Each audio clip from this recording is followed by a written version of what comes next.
Hello and welcome to this new tech session. Today let's talk about snapshots and how you can recover a VM on a Nutanix platform with a snapshot.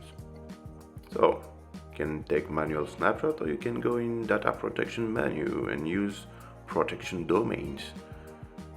Yeah, you can see that my VM is already protected with a protection domain and a proper schedule. Just take a look in entities, got my VM. Schedule is every hour and no local snapshot yet. Let's take a snapshot.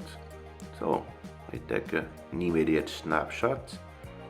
Here it is. My VM is protected.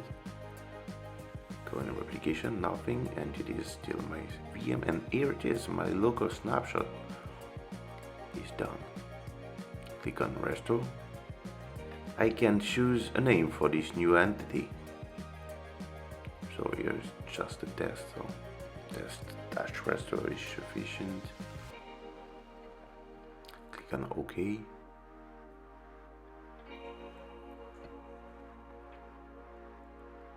I'm going to check in VM.